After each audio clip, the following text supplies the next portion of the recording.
Oui, bonsoir à tous. Très heureux de vous retrouver en cette belle soirée. Et bien, c'est vrai que ça fait longtemps que j'avais pas eu l'occasion de développer un direct. Et aujourd'hui, vraiment, j'ai eu cette pensée, voilà, de partager quelques réflexions, euh, voilà, sur un thème d'actualité et un thème en tant qu'enfant de Dieu. Je suis un chrétien qui aime vraiment le Seigneur et dans cette démarche, dans cette marche chrétienne, eh ben, j'aimerais vraiment nous exhorter aujourd'hui à faire attention à l'amour du monde, à faire attention à ce que le monde peut nous présenter, à faire attention à nos motivations et à examiner nos cœurs. C'est ça en fait, c'est examiner nos cœurs, examiner l'état de notre cœur, ce qui est en nous, examiner nos motivations, euh, véritablement faire une introspection personnelle de des choses qui nous motivent. Et c'est un message qui s'adresse particulièrement à la jeunesse, mais qui ne s'adresse pas seulement aux jeunes, parce que la parole de Dieu est universelle. Mais aujourd'hui, je parle vraiment, notamment aux jeunes. Je parle aux jeunes qui sont, voilà, les jeunes sont ceux qui sont comme moi, parce que moi, je suis jeune. Et je crois que cette parole va vraiment encourager les personnes qui vont l'écouter, les personnes vraiment qui vont la suivre. Et je vais rapidement prendre la parole de Dieu dans le livre de 1 Jean 2, à partir du verset 15. 1 Jean 2 au verset 15, il dit: N'aimez pas le monde, ni les choses qui sont dans le monde. Si quelqu'un aime le monde, l'amour du Père n'est pas en lui. Parce que tout ce qui est dans le monde, la convoitise des yeux, la convoitise de la chair et l'orgueil de la vie ne vient pas du Père, mais est du monde. Et le monde s'en va et sa convoitise, mais celui qui fait la volonté de Dieu demeure éternellement. Celui qui fait la volonté de Dieu demeure éternellement. Regardez ce que la Bible dit. La Bible dit, dans le livre de Jean, 1 Jean 2, verset 15, à partir du verset 15, que elle donne une instruction aux chrétiens. Elle dit, l'apôtre Paul ici parle, le livre de Jean, pardon, parle aux chrétiens. Il ne parle pas à des gens qui ne connaissent pas Dieu. Il parle à des gens qui sont censés connaître Dieu. Nous sommes dans le livre de Jean. Et il s'adresse à des chrétiens. Et il dit, n'aimez pas le monde, ni les choses qui sont dans le monde. Et il explique que si quelqu'un aime le monde, l'amour de Dieu n'est point dans son cœur. Cette parole déjà amène à la réflexion. Cette parole déjà amène chacun à se poser la question, de se demander, est-ce qu'il aime le monde et les choses qui sont dans le monde? Regardez. Quelqu'un peut dire qu'il n'aime pas le monde. Lorsqu'on est venu dans le Seigneur, lorsqu'on s'est converti à Jésus, lorsqu'on a embrassé les voies de l'évangile, on a dit, voilà, je veux prendre un nouveau départ, je veux marcher avec Dieu, je veux me séparer de ce monde, je veux vivre pour le Christ. Ça, ce sont les déclarations et l'expression de notre cœur. Ce sont les choses que certainement, lorsque vous avez donné votre vie à Dieu, vous avez dit à Jésus.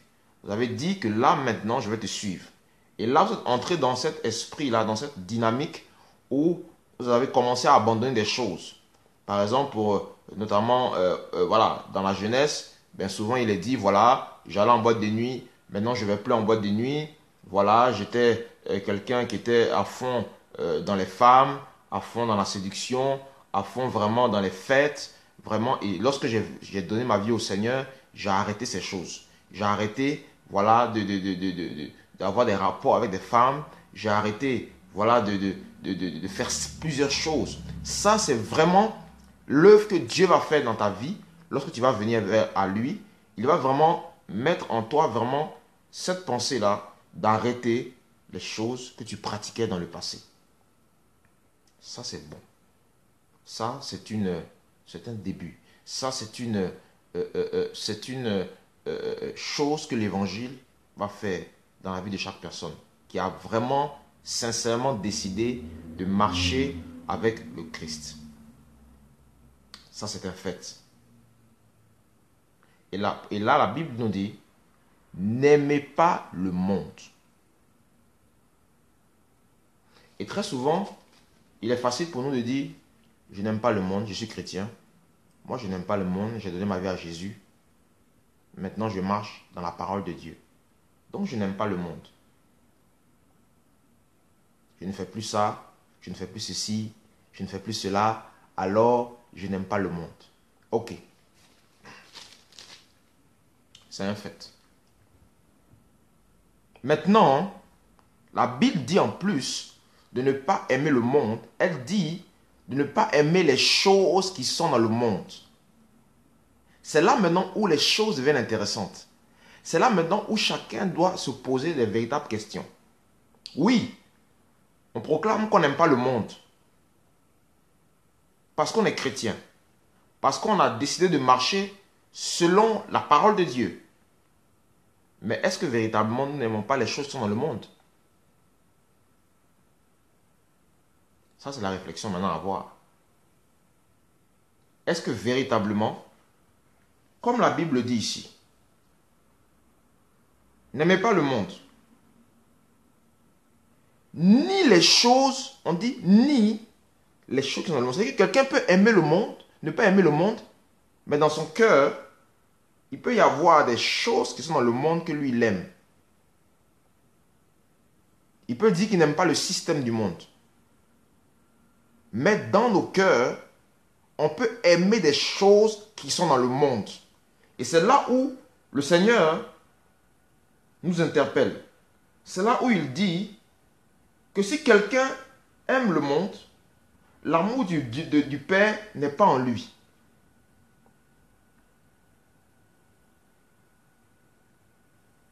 Si quelqu'un aime le monde, si quelqu'un s'attache aux choses qui sont dans le monde, l'amour de Dieu n'est pas en lui.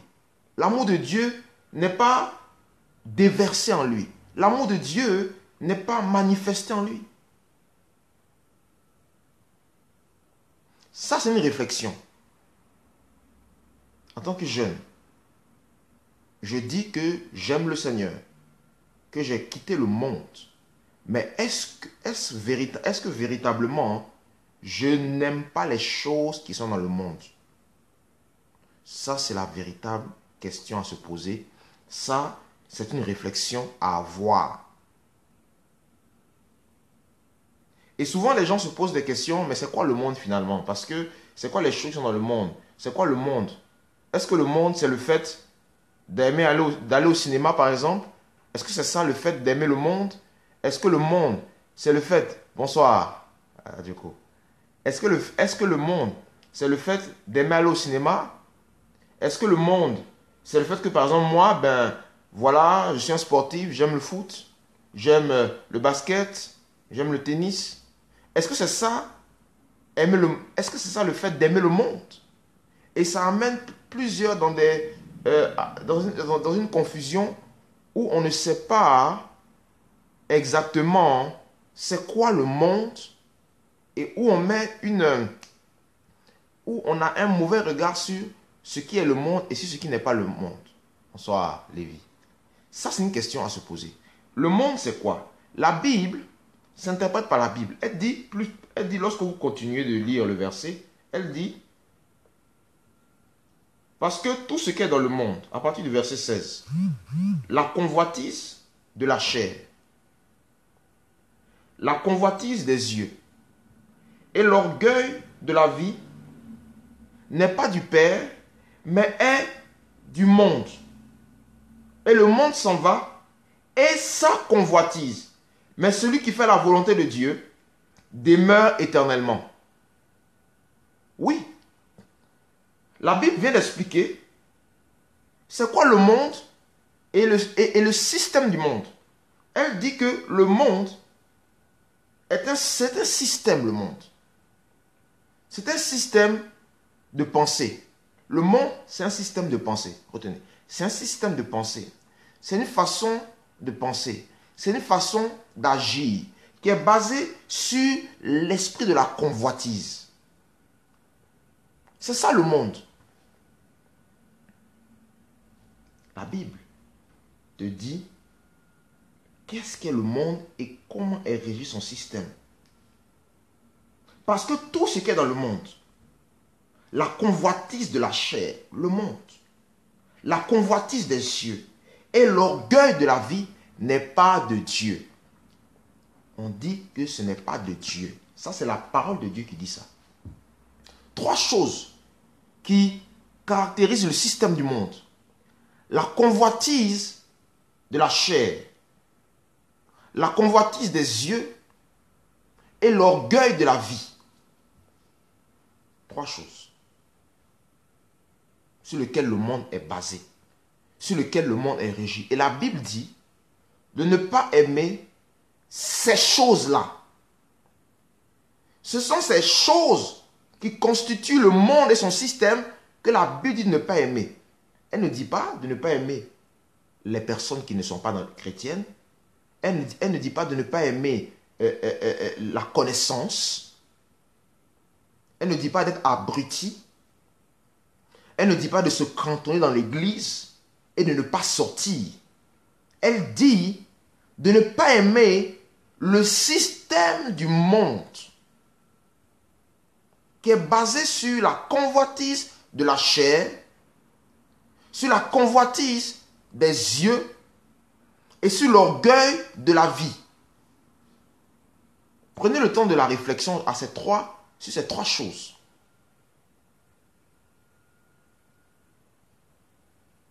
C'est ce que la Bible déclare.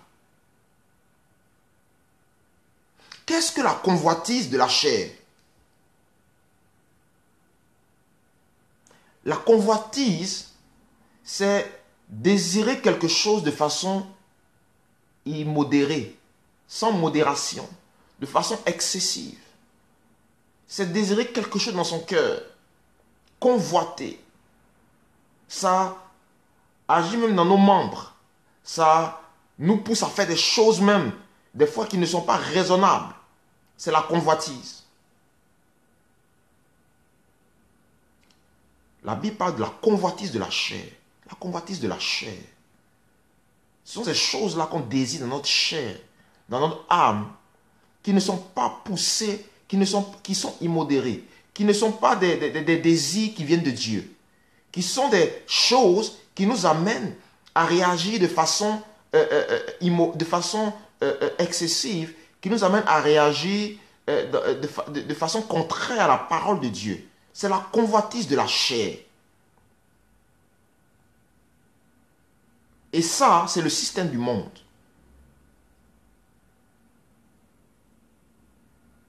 Et dans la convoitise de la chair, vous allez avoir beaucoup de choses.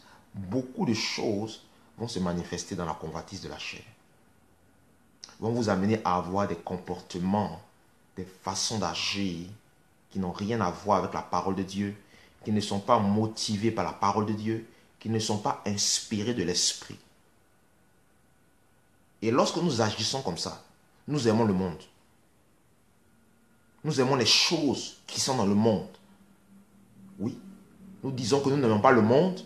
Oui, je n'aime plus le monde. Je ne suis plus dans ces choses. Mais dans ton cœur, tu aimes les choses qui sont dans ce monde. Et les choses qui définissent ce monde, c'est la convoitise de la chair. C'est la convoitise des yeux. Et c'est l'orgueil de la vie. C'est quoi la convoitise des yeux?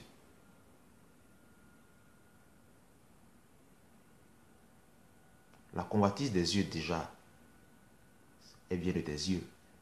Elle se passe dans tes yeux. Qu'est-ce qui t'amène, au travers de ce que tu vois, à avoir des désirs contraires à la parole de Dieu. C'est la convoitise des yeux. Qu'est-ce qui dans tes yeux brûle? Ça brûle quand tu le vois dans tes yeux. Et ça t'amène à ne pas agir selon les instructions de Dieu, selon le fruit de l'esprit, selon la manière dont Dieu veut que tu agisses. C'est la convoitise des yeux. Et ça, la Bible appelle ça l'amour des choses qui sont dans le monde. Cette exhortation est une exhortation qui nous pousse à la réflexion personnelle.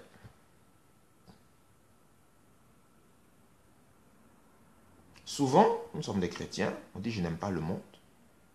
Mais une personne se retrouve parce qu'elle a vu quelque chose qui l'a tellement plu, parce qu'elle a désiré tellement quelque chose qu'elle va se mettre dans des situations financières exagérées, qu'elle va se ruiner pour cette chose. Parce que ses yeux ont tellement désiré la chose, ont tellement voulu la chose, que ses yeux ont amené en elle un comportement irrationnel. C'est la convoitise des yeux. Et les yeux sont la fenêtre de votre âme. Et dans votre âme, et l'âme fait partie de votre chair également. Les yeux sont une fenêtre. C'est une fenêtre. La convoitise des yeux. La convoitise des yeux même, c'est le fait, pour plusieurs même chrétiens, plusieurs jeunes, de tellement vouloir ressembler à des gens. Quand ils voient ces personnes, ils veulent tellement les ressembler. Ce sont tellement des modèles pour eux,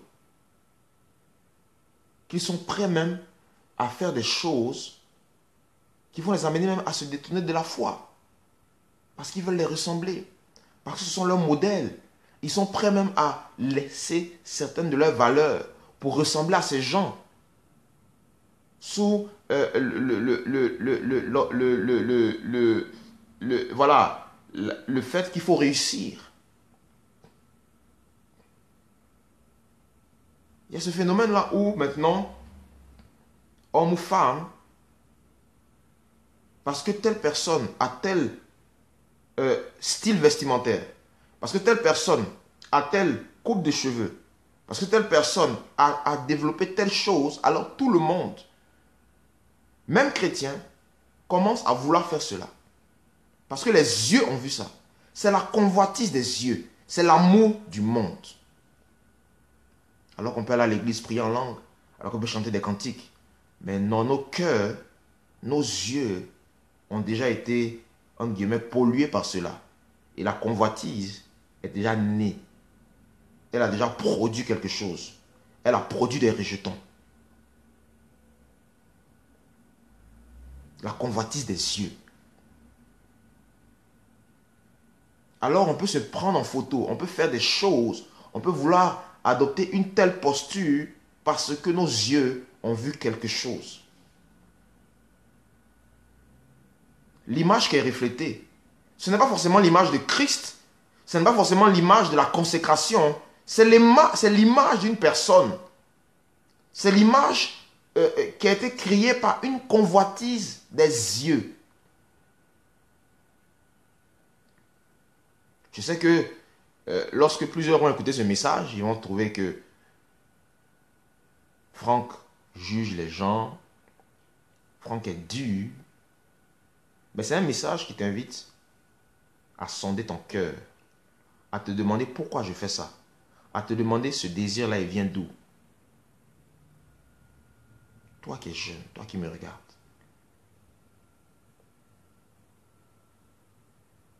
L'orgueil de la vie, l'orgueil de la vie. Quelqu'un même dans le Seigneur peut vouloir réussir, entre guillemets, peut vouloir prospérer parce qu'il faut que les païens voient que j'ai réussi. Et on peut sortir des versets bibliques. La Bible déclare qu'il voit vos bonnes œuvres et glorifie Dieu. Tout ça, c'est bien. Mais je vous invite à aller plus loin que ça. À aller plus loin que ça.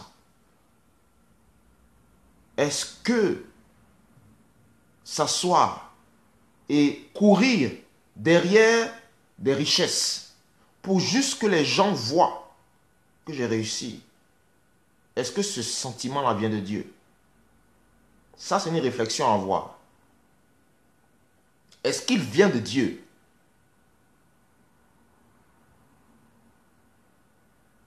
Est-ce que cela ne traduit pas un orgueil de la vie, de notre vie, une volonté personnelle de s'élever pour être vu par les hommes? Ça, c'est l'orgueil de la vie. Et c'est ce que la Bible appelle l'amour des choses qui sont dans le monde.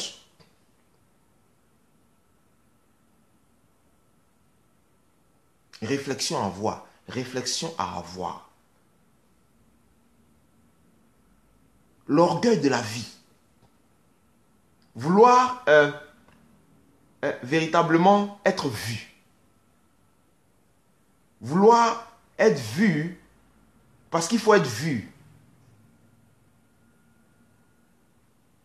Est-ce que je suis vu parce que c'est Christ qui doit être vu? Ou est-ce que je suis vu parce que il faut qu'on me voie? Et il est facile de sortir la Bible. Je vous dis des choses qui sont simples. On peut tout faire avec la Bible. C'est facile de sortir avec la Bible, mais l'esprit qui est derrière, c'est l'esprit du monde et c'est l'esprit des choses qui aiment ce qui est dans ce monde. C'est l'esprit de l'orgueil, de la vie. Ça, c'est une réflexion à avoir. L'orgueil de la vie. C'est ça le monde. C'est le système du monde. Il repose sur, regardez, il repose sur la convoitise des yeux. Il repose sur la convoitise de la chair et il repose sur l'orgueil de la vie. C'est ça le monde. Le monde, ce n'est pas le fait d'aller au restaurant. Le monde, ce n'est pas le fait d'être quelqu'un qui aime vraiment discuter avec les autres, qui aime vraiment qu'il y ait une voiture. Ce n'est pas ça le monde, ce n'est pas ça. C'est un système qui repose sur la convoitise. Regardez Ève.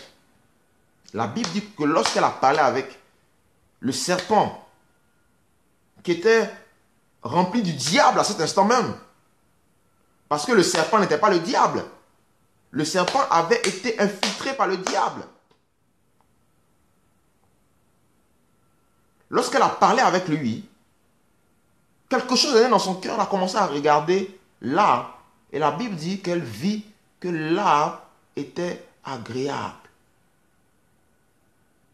Au travers de... Lorsqu'elle a regardé, elle a vu que c'était agréable. Elle a commencé à convoiter l'arbre. La convoitise est née dans ses yeux. Alors que cet arbre, Dieu avait défendu à Adam et Ève de manger les fruits de cet arbre. Mais dès lors qu'elle a commencé à désirer cet arbre, à regarder l'arbre, à le convoiter, elle vit qu'il était véritablement beau, agréable. Elle est rentrée dans la convoitise des yeux. C'est ça. Et c'est ça le système du monde qui nous amène à faire des choses immodérées, à faire des choses contraires à la parole de Dieu. Parce que nos cœurs sont déjà gagnés, touchés, ils sont déjà pollués par cela. Attention à l'amour du monde. Attention à l'amour du monde. Attention à l'amour du monde, qui est très subtil, qui est pervers, qui est mesquin, qui n'est pas forcément dévoilé.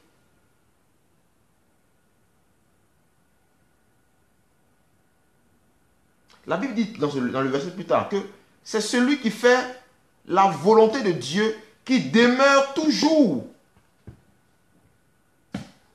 C'est celui qui fait la volonté de Dieu. C'est celui-là qui demeure toujours. Toujours. La convoitise, elle nous amène à faire des choses qui n'ont rien à voir avec la volonté de Dieu. Elle nous amène à désirer des choses qui n'ont rien à voir avec la volonté de Dieu.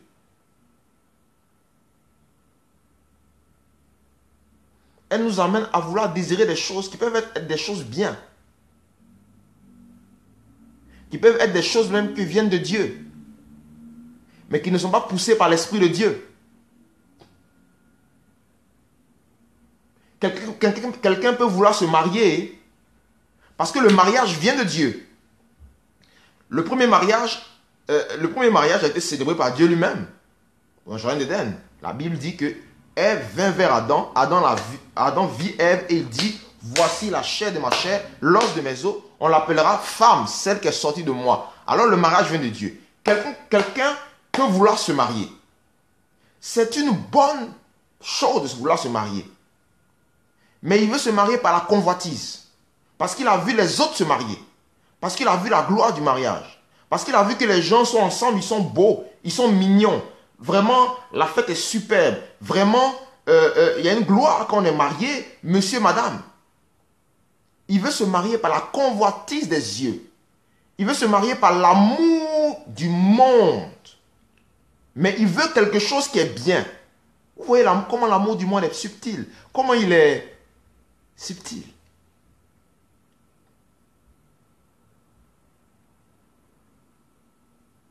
Quelqu'un peut vouloir un travail. Parce qu'il est simplement carriériste. Parce qu'il, pour lui, véritablement, c'est ce travail qui va lui donner de la valeur. C'est ce travail qui va faire qu'il sera quelqu'un de reconnu dans la société. Ce désir ne vient pas de Dieu. C'est une forme de convoitise. C'est l'orgueil de la vie. C'est l'orgueil de la vie. Il faut qu'on me reconnaisse. Il faut qu'on sache que j'ai réussi. Il faut que je démontre qui je suis. Il faut qu'on voit que Dieu est avec moi. J'aimerais dire à une personne, c'est l'orgueil de la vie. C'est l'orgueil de la vie. Même si ça paraît très spirituel. Même si ça paraît très profond. L'esprit qui est derrière n'est pas forcément l'esprit de Dieu. L'amour du monde. L'amour du monde. La Bible dit que si quelqu'un aime le monde, et il aime les choses qui sont dans le monde, l'amour de Dieu n'est pas en lui. C'est terrible. Ça veut dire que son âme n'est pas dirigée par l'amour de Dieu. Son âme, son être intérieur n'est pas rempli de l'amour de Dieu. Quelqu'un peut être chrétien. Quelqu'un peut aller à l'église. Quelqu'un peut avoir reçu le Seigneur. Mais fait encore des choses par orgueil.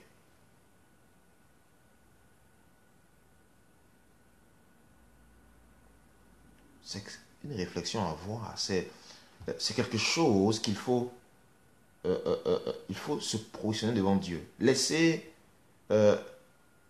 voilà tes diplômes, ta connaissance de la Bible, les choses que tu as faites avec Dieu, mais assieds-toi devant Dieu. Et demande-lui de sonder ton cœur. Est-ce que véritablement je suis détaché de ce monde qui a installé dans le cœur des hommes un système basé sur la convoitise, qui a amené véritablement les hommes à se détruire, à courir derrière la possession, à vouloir être toujours les premiers pour qu'ils soient vus? Est-ce que mon cœur véritablement est libéré de ce système? Est-ce que mon cœur est véritablement libéré de ce système?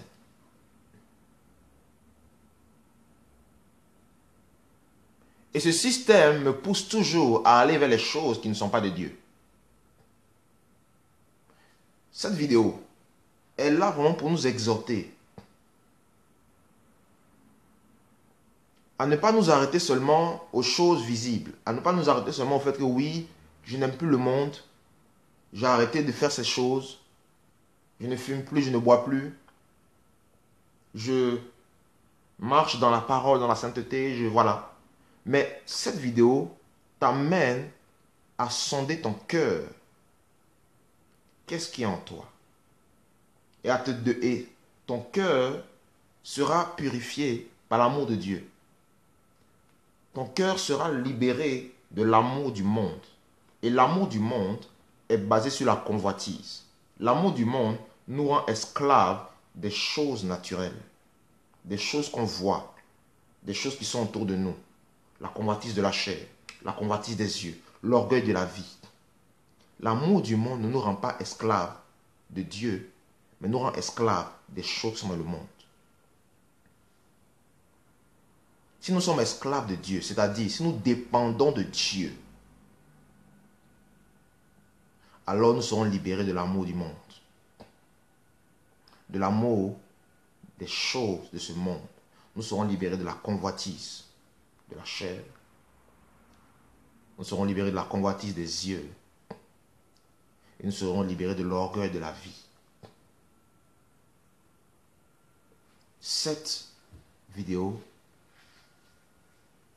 veut vraiment t'encourager. Ne cherche pas à t'accuser, mais toi qui es jeune ou toi qui me regardes, qui es moins jeune, elle nous amène à la réflexion personnelle. À la réflexion personnelle sur l'amour, le fait d'aimer le monde. Le fait d'aimer le monde. Et le fait d'aimer Dieu. En faisant sa volonté. Si l'amour du monde t'empêche de faire la volonté de Dieu, alors tu as besoin véritablement que Dieu te libère et que Dieu remplisse ton cœur d'amour pour lui. Si tu sais personnellement que la relation dans laquelle tu es n'est pas de Dieu,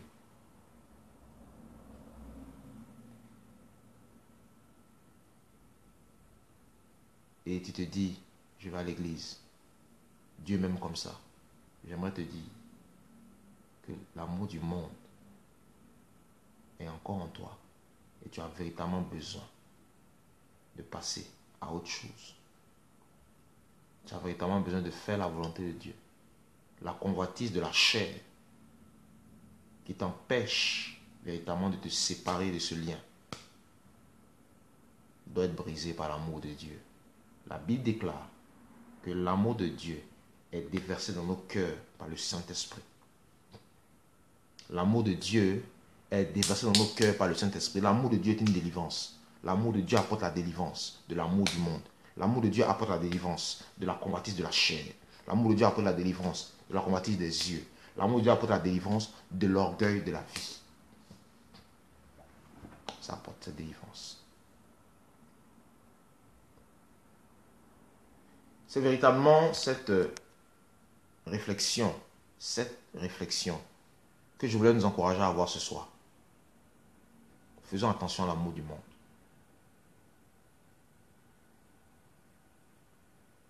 Qui nous amène à faire des choses non considérées. Non considérées parce qu'elles ne sont pas guidées par Dieu. Si quelqu'un aspire à faire des choses parce qu'il est motivé par des sentiments purs, par des sentiments honorables, comme la Bible déclare que tout ce qui est honorable, tout ce qui est pur, fasse fleurir de vos pensées. S'il est motivé par ça, alors il n'est pas dans la convoitise des yeux de la chair. Il est dans l'amour de Dieu, dans la volonté de Dieu. C'est différent. Mais si l'amour du monde le pousse à agir de façon immodérée, loin de la parole de Dieu, alors il est poussé effectivement par l'esprit du monde. Quelles que soient nos aspirations, quelles que soient les choses que nous devons faire, ce sont des questions à se poser. Est-ce que véritablement je suis libéré de ce monde, dans mon cœur? Oui, Jésus m'a sorti du monde. Mais est-ce que le monde est sorti de moi? C'est le cas des Juifs dans la Bible. Moïse les libère de l'Égypte qui symbolise le monde. Mais devant les difficultés, ils regrettent les concombres d'Égypte. Le monde n'était pas sorti d'eux. L'amour du monde n'était pas sorti d'eux.